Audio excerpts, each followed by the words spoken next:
Génesis capítulo 22, un pasaje conocido por las personas, pero hoy, si me lo permite, me gustaría poder desglosarlo con usted como quien dibuja una imagen. Siempre es maravilloso, por lo menos a mí me maravilla, ver cómo Dios puede dibujar un cuadro, cómo Dios puede dibujar una situación y con ella ilustrar algún momento o algún principio que nosotros tenemos que entender para que nuestra vida cambie o nuestra vida se alinee o nuestra vida crezca. Así es que Génesis capítulo 22 tiene una historia que es conocida no solo por nosotros, es conocida por muchas personas fuera del ámbito cristiano y es referencia todavía hasta el día de hoy. Génesis capítulo 22.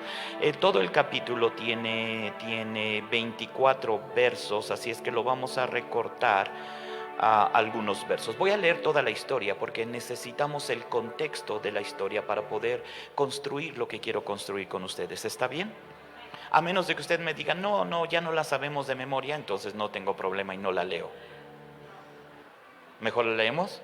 Ok, mejor la leemos. Comienza así, Génesis capítulo 22, verso primero. Aconteció después de estas cosas que probó Dios a Abraham y le dijo a Abraham, y él respondió, heme aquí. Diga usted conmigo, heme aquí. Y dijo, toma ahora tu hijo, tu único, Isaac, a quien amas, y vete a tierra de Moriah y ofrécelo allí en holocausto sobre uno de los montes que yo te diré. Y Abraham se levantó muy de mañana y enalbordó su asno y tomó consigo 2 siervos suyos y a Isaac su hijo, y cortó la leña para el holocausto y se levantó y fue al lugar que Dios le dijo. Al tercer día alzó Abraham sus ojos y vio el lugar de lejos. Entonces dijo Abraham a sus siervos, esperad aquí con el asno, y yo y el muchacho iremos hasta allí y adoraremos, y volveremos a vosotros. Y tomó Abraham la leña del holocausto y la puso sobre Isaac su hijo. Y él tomó en su mano el fuego y el cuchillo, y fueron ambos juntos. Diga conmigo, y fueron ambos juntos. Entonces habló Isaac a Abraham su padre y dijo, Padre mío, y él respondió, heme aquí, mi hijo. Y él dijo, he aquí el fuego y la leña, mas ¿dónde está el cordero para el holocausto? Y respondió Abraham, Dios se proveerá de cordero para el holocausto, hijo mío. E iban juntos. Y cuando llegaron al lugar que Dios le había dicho, edificó allí Abraham un altar y compuso la leña y ató a su hijo Isaac y lo puso en el altar sobre la leña, y extendió Abraham su mano y tomó el cuchillo para degollar a su hijo. Entonces el ángel de Jehová le dio voces desde el cielo y le dijo, Abraham, Abraham, y él respondió, heme aquí. Y dijo, no extiendas tu mano sobre el muchacho, ni le hagas nada, porque yo conozco que temes a Dios, por cuanto no me rehusaste tu hijo, tu único. Entonces alzó Abraham sus ojos y miró, y he aquí a sus espaldas un carnero trabado en un zarzal por sus cuernos. Y fue Abraham y tomó el carnero y lo ofreció en el holocausto en lugar de su hijo. Y llamó a Abraham el nombre de aquel lugar, Jehová proveerá. Por tanto se dice hoy, en el monte de Jehová será provisto. Y llamó el ángel de Jehová a Abraham por segunda vez desde el cielo y dijo, por mí mismo he jurado, dice Jehová, por cuanto has hecho esto y no me has rehusado tu hijo, tu único hijo.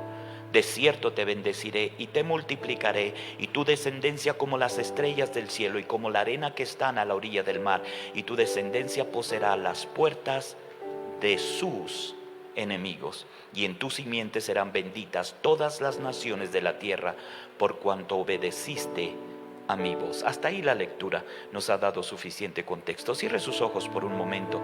Padre, esta es tu palabra y sigue siendo tú y tu voluntad el que puso este personaje y el que hizo esta historia. Fuiste tú el que escribiste esta historia.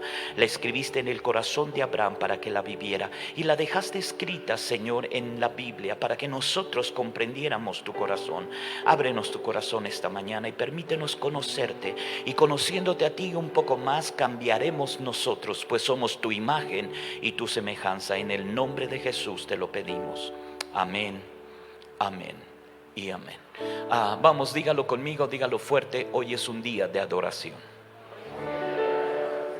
El tema ha sido tocado por ustedes en las ocasiones anteriores y es algo que el pastor local de esta iglesia ha querido construir, no solo en su mente, sino en su corazón y más profundo en su espíritu, porque adoración es algo importante. Adoración no solo abre el cielo para que Dios se manifieste, adoración también hace crecer la gloria de Dios y Dios responde a la adoración de su pueblo. Es lo único que mueve la presencia de Dios, pues Él mismo, Dios mismo dijo: yo habitaré en medio de la alabanza de mi pueblo, el Salmo 22. Cada vez que nosotros adoramos, Dios se mueve. Cada vez que nosotros adoramos en espíritu y en verdad, Él se levanta de su trono y se pone junto a nosotros. Y donde dos o tres se congregaren en su nombre y exaltaren su nombre y adoraran, ahí estaría Dios en medio de ellos. Vamos, dígalo conmigo, creo que están hablando de nosotros. Adoración es algo muy importante. Pero a través de los años, las circunstancias nos han dicho, y muchas enseñanzas, muchas transmisiones, demasiados videos en Facebook a veces, nos dicen diferentes significados o conceptos de adoración. Hoy quiero mostrarles uno, y uno de manera práctica en la escritura, en el pasaje que nosotros leímos. ¿Va conmigo? Así es que lo que voy a hacer es dibujarle una ilustración, dibujarle una historia, como figurativamente haciendo la historia para dejar concreto la verdad que debemos de aprender. En el Antiguo Testamento Dios hizo eso, dibujó como maestro cuadros que son personajes y eventos, y detrás de ellos hay verdades espirituales que nosotros podemos sacar para que nuestra vida sea enriquecida y sea transformada. A través de sus cubrebocas sonría y diga sí, amén, y diga: Señor, bendice al pobre predicador que está allá arriba, porque sus ojos parecen pistolas y yo no voy a salir de aquí muy vivo. No es cierto. La historia comienza cuando Dios se acerca con Abraham y le dice: sacrifícame a tu hijo, tu único hijo. Hay toda una enseñanza en el verso primero. Aconteció después de estas cosas que probó Dios a Abraham, y dijo Dios a Abraham, y él respondió: heme aquí. El puro verso nos tomaría como 2 o 3 horas. Déjeme hacerlo en 1 minuto para solo darle un sabor y con eso enganchar el que me invite en otro día, tal vez terminarlo. Dice: aconteció después de estas cosas. Y la primera frase abre un panorama tremendamente grande. Porque todos le tenemos temor al momento en el que Dios nos prueba. Pero no comprendemos la primera frase que dice: aconteció que después de estas cosas. ¿Qué son esas cosas? Es muy sencillo. Estamos leyendo el capítulo 22 de Génesis. La historia de Abraham comienza en el capítulo 12 de Génesis. Sal de tu tierra y de tu parentela y de la casa de tu padre, una tierra que yo te mostraré, y haré de ti una nación grande, y te bendeciré, y en ti serán benditas todas las familias de la tierra. Lo sacó de su tierra, lo llevó a una tierra, lo prosperó, lo hizo prosperar, y luego le prometió un hijo, luego le cumplió la promesa, y ellos eran estéril, era la esposa, pero él después en su vejez tuvo un hijo con su esposa, como un milagro. La promesa, se cumplió la promesa, y después de toda esta vida lo visitó 4 veces habló cara a cara con él, y en una de ellas hizo pacto. Y en hoy tiene una historia de 10 capítulos entre el 12 y el 22 para que después de estas cosas lo pruebe. ¿Tú crees que Dios va a llegar a tu vida a probarte nada más por tu chula cara? Va a venir la prueba después de estas cosas. Ese trasfondo es demasiado grande para los 40 minutos que tengo. Quiere decir que como buen maestro, Él no podría probar algo en nuestra vida que no primero nos haya dado. Sería muy injusto que tú llegaras a la clase en el salón y el primer día de clases el maestro pusiera un examen de algo que todavía no te ha enseñado. Así es que Dios, siendo justo, va a decir: si algún día te voy a probar, no te voy a probar sino de las cosas que ya te di o de las cosas que te enseñé. Ok. ¿Por qué tendría que hacerlo así? Por una sencilla razón: porque las cosas que Él nos dio son verdaderas, y las cosas que Él nos dio son para siempre. Su verdad, su palabra, su corazón, su amor, su salvación, su espíritu, su unción, su gracia, su gloria que nos ha dado son para siempre, son de Él, son verdaderas. Pero a veces nosotros no usamos las cosas que Él nos dio de la manera en que Él quisiera que nosotros las usáramos. Es como cuando llegamos con un hijo de 5 años y le soltamos un billete de 500 y nosotros decimos: hijo, con eso puedes hacer grandes cosas. Pero nuestro hijo, que no tiene idea, agarra el billete de 500 y se lo empieza a chupar. Él no sabe el valor de las cosas. Así es que cuando a veces Dios prueba a una persona, no la prueba para tronar a la persona, la prueba para comprobar que lo que le ha dado es mucho más grande que la persona había pensado. Te voy a poner el ejemplo. Agarró a Pablo y Pablo dice: tengo un aguijón en mi carne del cual he orado a Dios. He orado a Dios, pero Él no me lo ha quitado, porque me ha dicho que te baste mi gracia. Tú no sabes el tamaño de la gracia que te he dado, y tú no sabes el impacto de la gracia que te he otorgado. Así es que para que puedas comprobar y probar que lo que te di es mucho más grande de lo que tú pensabas, es que te metí en esta situación. No te metí en esta situación para quebrarte, te metí en esta situación para comprobarte que lo que te di es mucho más grande de lo que tú habías pensado. Ajá. Se lo dejo como gancho y otro día vengo a hacerlo más completo. Pasemos a la historia más adelante. Luego le dijo: esta es la prueba, sacrifícame a tu hijo Isaac, tu único, a quien tú amas. Y esta es toda otra enseñanza. La manera en la que Dios es enfático, repetitivo, como si estuviera metiendo el dedo en la llaga y todavía lo moviera. Hubiera sido correcto que le dijera: sacrifícame a Isaac. Suficiente, ¿no? Él entendía. Pero le dice: no, sacrifícame a Isaac, tu hijo, tu único, a quien tú amas. Señor, no le pongas sal en la herida. Una vez es suficiente. ¿Por qué? Porque el concepto que él tenía de su hijo lo estaba deformando. Pero ese es un asunto de otra prédica. Así es que tiene que llegar el momento en el que él tiene que sacrificar a su hijo. Y ahora empieza la lección. Verso 3. Muy de mañana se levantó y enalbardó su asno y preparó 2 siervos y a sus hijos y cortó la leña para el holocausto. Muy de mañana. Yo creo que salió Sara y le dijo: ¿qué prisa tienes en sacrificar al niño? Es que Dios me dijo que tenía que sacrificárselo. ¿Por qué no pides 2 o 3 comprobaciones? Hay que esperar la confirmación en 2 o 3 palabras. No, es la determinación del corazón la que le dijo un día, y al otro día, muy de mañana, estaba listo para entregarlo. Ahora dígalo: exactamente igual que nosotros. Dios te pide un poco de tiempo y te tardas mucho más tiempo. Dios te pide un poco de tu atención y todavía reniegas de la atención. Él te pide un poco más de tu vida, un poco más de tu futuro, un poco más de tu entrega, y tú todavía buscas confirmar si fue Dios el que te lo pidió. Abraham tiene un corazón completamente diferente. Muy de mañana se preparó para ir. Va conmigo hasta aquí. Diga amén si nos estamos entendiendo. Muy de mañana enalbordó su asno, preparó todas las cosas, la leña que cortar, y comenzó a caminar. 3 días de camino caminó Abraham. 3 días en los que estuvo meditando: ¿qué carambas estamos haciendo? ¿Y por qué tengo que hacer esto? ¿Y por qué tengo que obedecer a Dios? ¿Y qué es lo que Dios me está pidiendo? Y ahí va caminando el hombre.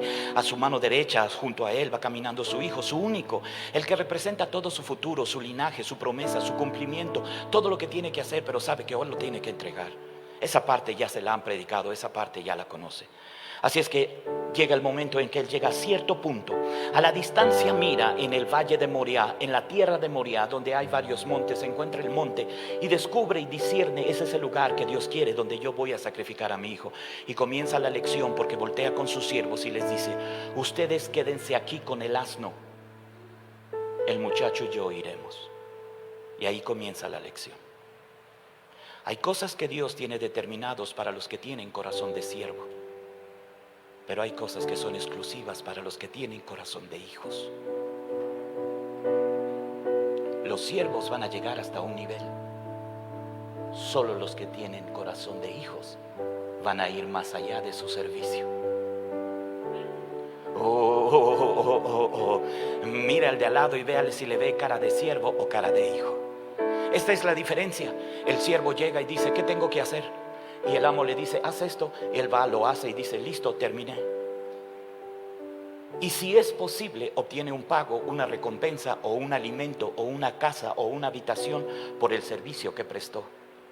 Al hijo le dice: trapea. Y si voltea a decirte: ¿cuánto me vas a pagar?, te lo surtes. Porque le dice: tú eres hijo de esta casa y tú vives de esta casa, y lo que se logre en esta casa va a ser para ti, y al final tú te vas a quedar con la casa. Porque el corazón del hijo se tiene que formar. Déjeme decirlo de otra manera. Cuando Dios quiso que comprendiéramos la relación que todo cristiano debe de tener con Él, mandó a su Hijo. Para que nosotros pudiéramos tener la imagen correcta de cómo debería ser nuestro corazón para con Dios. El corazón de un hijo. El corazón de un hijo es el que dice: voy a edificar la casa y construir la casa con mi padre, porque es la casa de mi padre y la casa de mi padre es mi casa.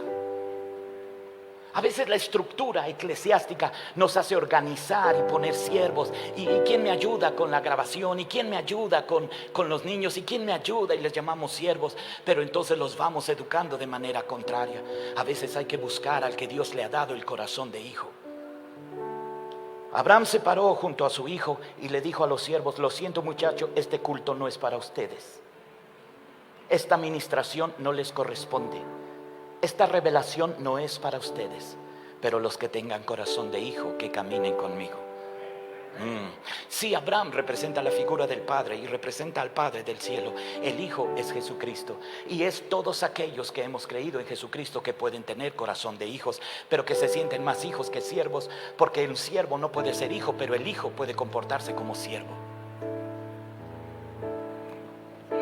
Pues Filipenses dice que aún siendo hijo, teniendo toda la gloria de Dios, se despojó de la gloria de Dios para presentarse como siervo.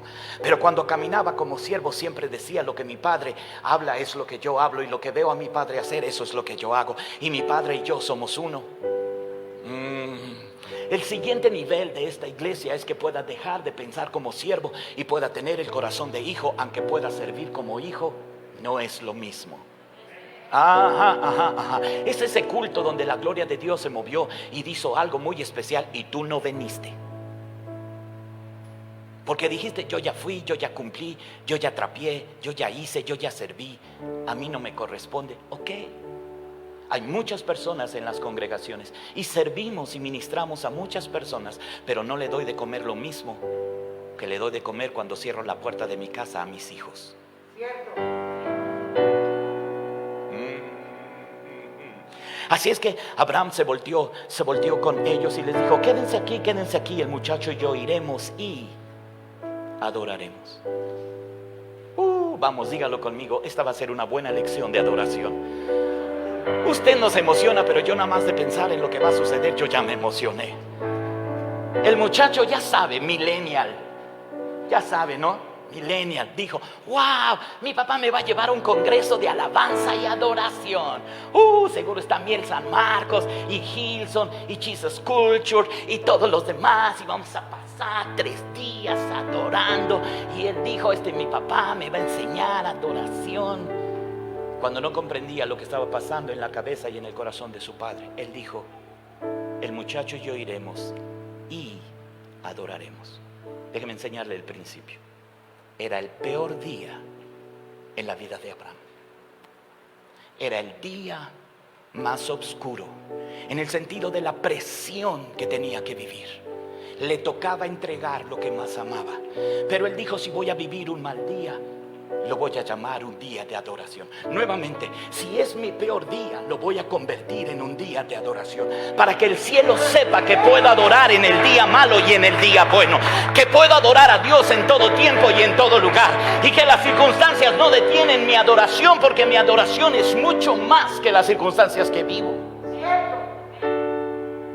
Era el día más difícil. Su mujer le había reclamado, su mujer le había hecho una escena: es el único que tenemos, no voy a poder tener otro. Y Dios prometió que tendríamos descendencia. Él dijo: fue Dios el que lo pidió. Pero no te preocupes, se convertirá en un día de adoración. Cuando pases el peor día de tu vida, veré el nivel de adoración que tienes cuando puedes convertir el día más difícil de tu vida en un día de adoración. Cantamos a Dios y levantamos las manos cuando tu cheque ha llegado. Cantamos a Dios cuando el depósito ha caído. Cantamos a Dios cuando tu esposa se ha comportado bien. Cantamos a Dios cuando tu marido te ha dado el sobre. Cantamos a Dios cuando los hijos tienen cuadro de honor. Pero quiero ver si vas a cantar y adorar con la misma intensidad cuando lo que tienes que entregar es todo lo que tienes por entregar. El día en que tiene que ser probado a tu máxima capacidad es el día donde elevas tu adoración a tu máximo nivel. Señor, entonces dígale: esta es una hermosa clase de adoración. El muchacho y el padre, el muchacho y el padre y el hijo, el padre y el hijo. Como si el padre le dijera: hijo, adoración, la verdadera adoración no es para los siervos, es para los hijos. Y la verdadera enseñanza de adoración solo se da entre padres e hijos. Tú vienes como espectador y pagaste tu boleto y te sentaste en tu sillita y te dieron tu bienvenida y dijiste: yo quiero la máxima adoración. Lo siento, es para los que tienen corazón de hijos, porque adoración solo se enseña entre padres e hijos. La verdadera. La de YouTube es para todos. Y si quiere verla, véala, se la recomiendo. Pero si quiere marcar el corazón de su hijo, la adoración se enseña entre padres e hijos. Ahí van los dos caminando para subir el monte. ¿No lo pescó? Lo repito. Abraham e Isaac, camino al sacrificio, tienen que subir el monte. Primera lección: hijo, adoración es un caminar y es un camino ascendente. Adoración nunca será horizontal. Adoración siempre será vertical. Oh, Señor del cielo, ayúdame con esta iglesia. Porque aquello que comienzas a adorar es aquello en lo que te conectas, a lo que te enchufas. Le abres espacio en tu ser. Así es que a lo que adoras te conectas, y en lo que te conectas te conviertes. Son principios de adoración. La adoración siempre tendría que ser vertical, ascendente. ¿Por qué? Porque no puedo adorar algo que sea menor de lo que yo soy. Pero si adoro algo que es mayor de lo que yo soy, siempre tendré la tendencia de estirar todavía un poco más alto, todavía un poco más arriba, todavía un poco más grande. Cuando Dios se pone en el monte y llena con una nube el monte, el pico del monte, y se oye truenos y relámpagos, y de repente se oye la voz que le dice a Moisés: sube. Y Dios se para en el punto y le dice: sube. Y Moisés dice: ¿no podrías bajar tú? Y él dice: no, porque si yo bajo a ti, tú te vas a quedar en el nivel en el que vives. Pero si tú subes a mí, vas a ver cosas que no habías visto antes, y vas a escuchar cosas que no habías escuchado antes, y vas a comprender cosas que no habías comprendido, para que tengas una posición que no tenías antes. Ok, lo dejo ahí al margen, un ladito, y continúo con la historia. Así es que ellos van caminando. El muchacho va pensando: uy, mi papá me va a llevar a un concierto de alabanza, adoración. Seguro están Miller y Eni en primera plana para el programa. Seguro ellos abren con todos los grandes salmistas de la época. Seguro están. Y el muchacho voltea y le dice: pero papá, ¿y el de la batería? ¿Y el de teclado? ¿Y los grupos?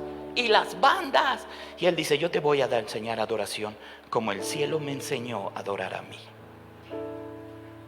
Entonces él dice: pues ¿qué adoración es esta? Porque pues veo los elementos de adoración. Veo que tú cargas el cuchillo, y veo que en la otra mano traes el fuego. Pero ¿dónde está el cordero? ¿Sí? ¿No? Se me quedan viendo raro. Él tiene que voltearle y decirle: usted tiene que entender la relación que hay entre Abraham e Isaac, cosa que no es muy difícil. Es su hijo. Isaac es su hijo, quiere decir nació de él. Déjeme decirlo de manera figurativa: es su carne, es sus huesos. Isaac es su carne. Hay que enseñarle a la carne a adorar. Ok. Bendice, alma mía, Jehová, y bendiga todo mi ser, mis manos, mis pies, mi voz, Así es que no se vale esa adoración donde te quedas aquí y dices, manitas, quédense quietos, ojitos, quédense quietos. No. Bendice alma mía todo mi ser. Le dijo tu carne, porque le dijo, esta es la lección para que tú entres en la adoración. Si tú eres la carne, entonces tienes que aprender que lo natural hace ver las cosas naturales. Veo el cuchillo, veo el fuego, veo la leña, pero no veo. Y Abraham dice, no te preocupes, lo que no ves es lo verdadero. Porque tú y yo no caminamos por vista, sino por fe andamos. Necesito enseñarle a que vea lo que no se ve. Ok, ahí lo dejo ahí. Voy a avanzar en la historia porque a ustedes no les gusta esta historia. Ellos van avanzando 3 días de camino. 3 días de camino. Él le pregunta, ¿dónde está el cordero? Él le dice, no te preocupes, Dios se proveerá. Yo ya vi algo que tú no has visto. Pero comprendes, el muchacho dice, sí, va a ser adoración. Va a ser adoración, esto va a ser fantástico. Yo sé que en la punta de la montaña va a estar ya todas las sillas y la plataforma y las luces estroboscópicas y el sonido de alta fidelidad con la consola digital de 30 y tantos canales para hacer un ruidaro y una cosa magnífica. Pero cuando lleguen ahí, no haya nada. Y comienza su padre en la punta del monte, comienza a tomar piedras grandes, una por cada tribu de Israel, y comienza a levantar un altar. Mi hijo, adoración comienza cuando puedes ver a tu padre levantar un altar.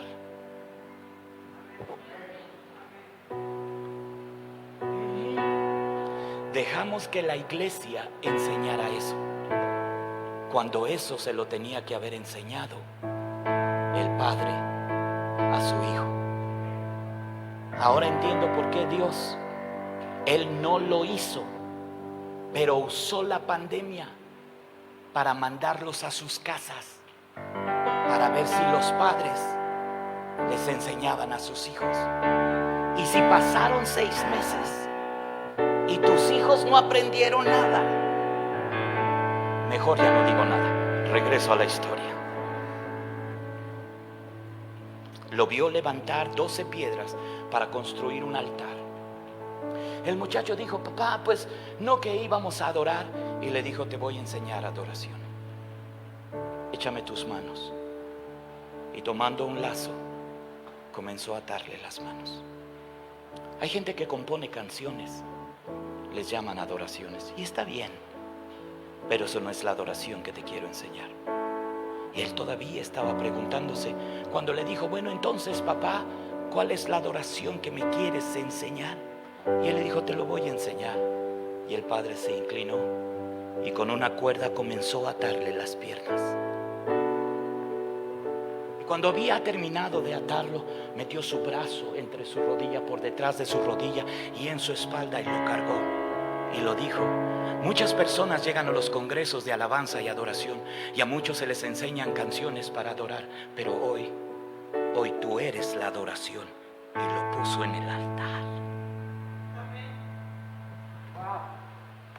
Adoración no es lo que haces, adoración es lo que eres. Ahí en el altar. Él dijo, no escucho la melodía ni el ritmo. ¿Qué adoración es esta, papá? Y él dijo, te voy a enseñar. Sacó el cuchillo y estaba a punto de degollarlo, cuando se escuchó la voz de un ángel y dijo, así dice Dios, no mates al muchacho. El muchacho se quedó asombrado. No sé si traía cubrebocas o no, pero ahí atado sobre las piedras, mirando el filo del cuchillo que estaba a punto de entrarle en el cuello, oyó un ángel que dijo, no mates al muchacho. Y dijo, he visto a mi padre adorar hasta que el cielo puede hablar.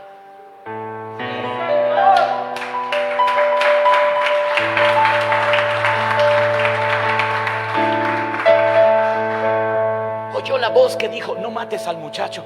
Y Abraham no lo mató, detuvo el cuchillo. Y luego el muchacho le hizo y entonces metió el cuchillo, pum, cortó las cuerdas de sus manos, las cuerdas de sus pies. El muchacho se bajó del altar y le hace.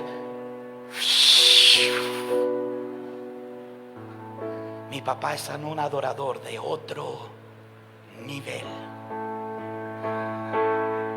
Pregunto, ¿qué tan marcado le quedó ese día de adoración al hijo? Tan grabado le quedó en su corazón, en su psique, ahí en su mente, en su corazón, en sus emociones, en su memoria a corto plazo, en su memoria a largo plazo. Algún día iba a ir a una iglesia y se iba a sentar Isaac en una silla e iba a escuchar a la alabanza cantar, y la alabanza dice: vamos a adorar. E Isaac dice: ustedes no tienen ni idea de lo que es adoración. Adoración no es lo que haces, adoración es en lo que te conviertes.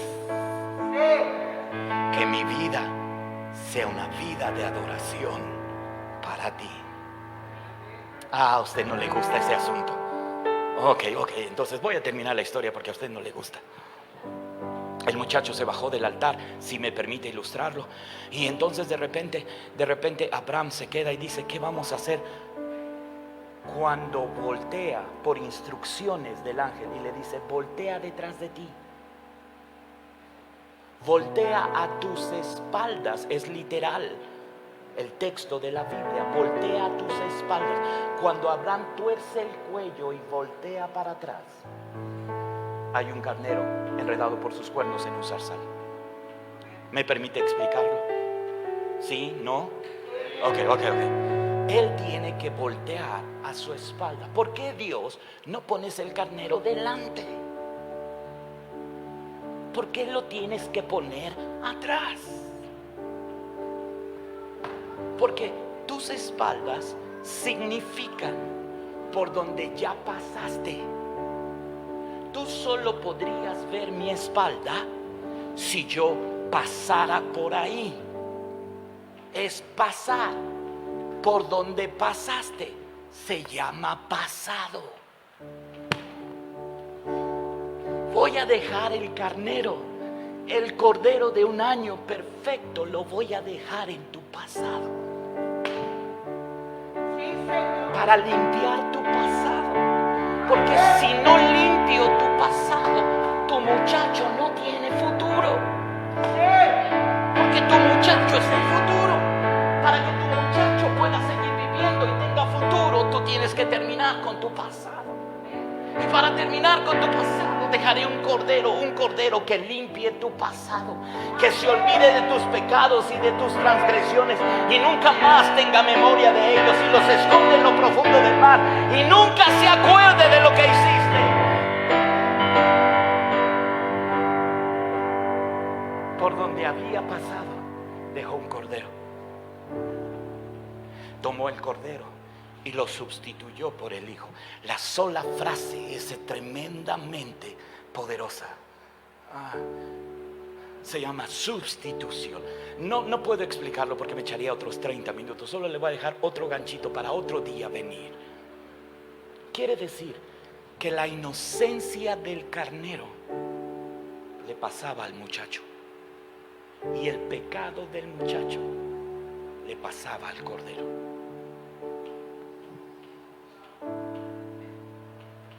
Cuando Jesús murió en la cruz, tomó nuestros pecados y nuestras maldiciones y nuestras transgresiones.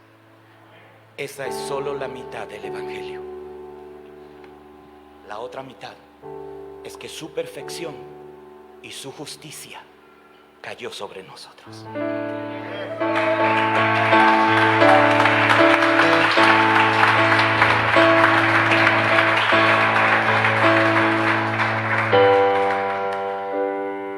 Señor, ¿por qué haces las cosas de esta manera?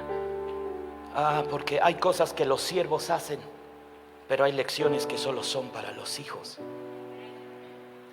Señor, ¿por qué hasta ahorita el carnero? Lo voy a poner en palabras sencillas.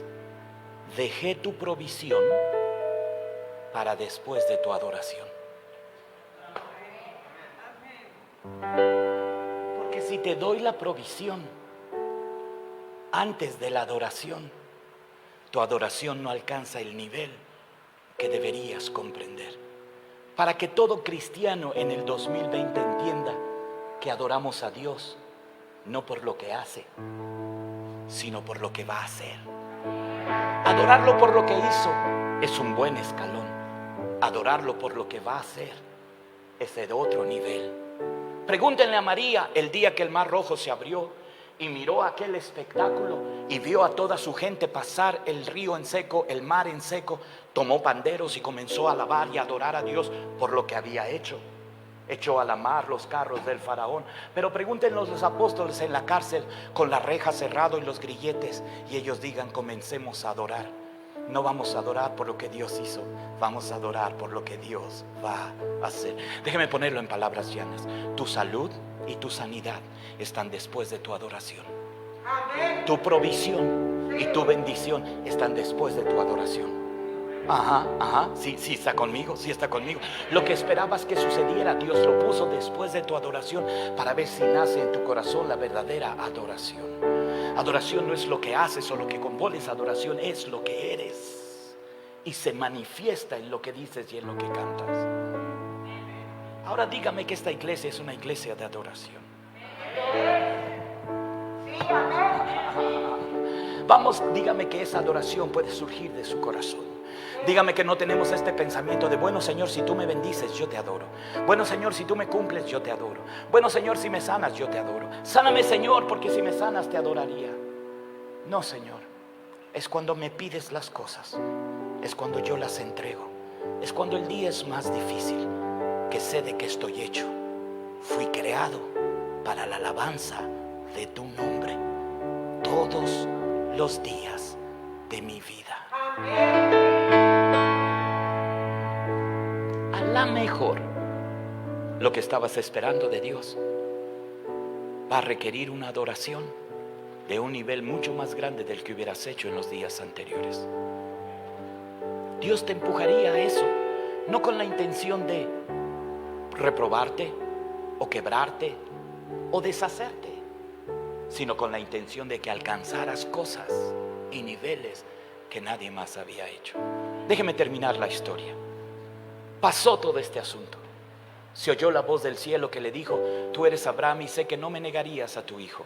Y te bendeciré a ti y a tu descendencia, y poseerán la tierra y poseerán las puertas de sus enemigos. Y le suelta una bendición gigantesca que habría que analizarlo otro día, en otra fecha. Y creo que ya llevo como un mes para predicar seguido. Cuando terminó todo ese cuadro, Abraham y su hijo caminaron cuesta abajo para juntarse con los siervos. Ahora yo pregunto, solo para echar a andar su ardilla, ¿de qué habrán platicado?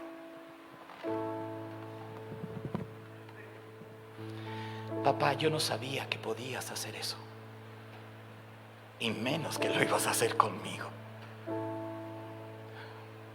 Mi hijo, tú no sabes en lo que te vas a convertir, pero tu padre sabe en lo que te vas a convertir.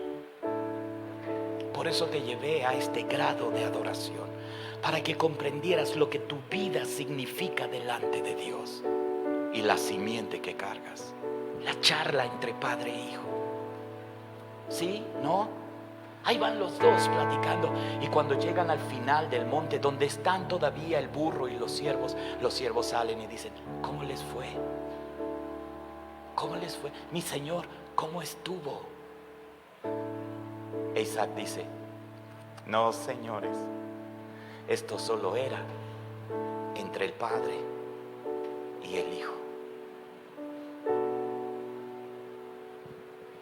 Díganme sí, díganme no, digan más o menos, a lo mejor. ¿Querrías tú tener una relación así? Ahora, podríamos hablar de niveles de compromiso, podríamos hablar de niveles de adoración o nivel de entrega. Señores, esto rebasa cualquier otro nivel, explicación o teoría que ustedes tengan.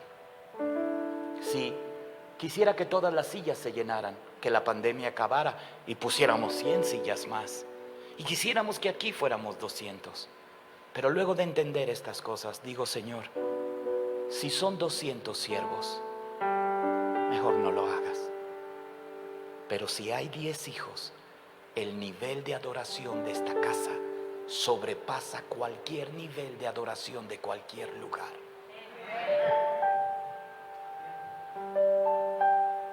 Usted no me lo cree, ¿verdad? Piensa que solo le expliqué una historia del Antiguo Testamento como si fuera una clase de niños. Bien, déjame ponerle doctrina para hacerlo un poco más serio. Y con esto cierro. La jornada de adoración comenzó cuando el padre tomó la leña del burro y la puso sobre la espalda del hijo. Es una figura, es un lenguaje figurado. Lo voy a volver a repetir. La verdadera adoración comenzó cuando el padre tomó la madera, la leña, y la puso en la espalda del hijo. Lo voy a volver a repetir. La verdadera adoración comenzó cuando el padre tomó la madera, de donde sacas el madero, y la colocó en la espalda del hijo. Y ese día el hijo adoró al padre con un madero en su espalda, con una leña en su espalda, y les dijo: si alguien quiere ser mi discípulo, tome su leña y sígame al sacrificio. Se llama verdadera adoración, porque solo se da entre el Padre y el Hijo.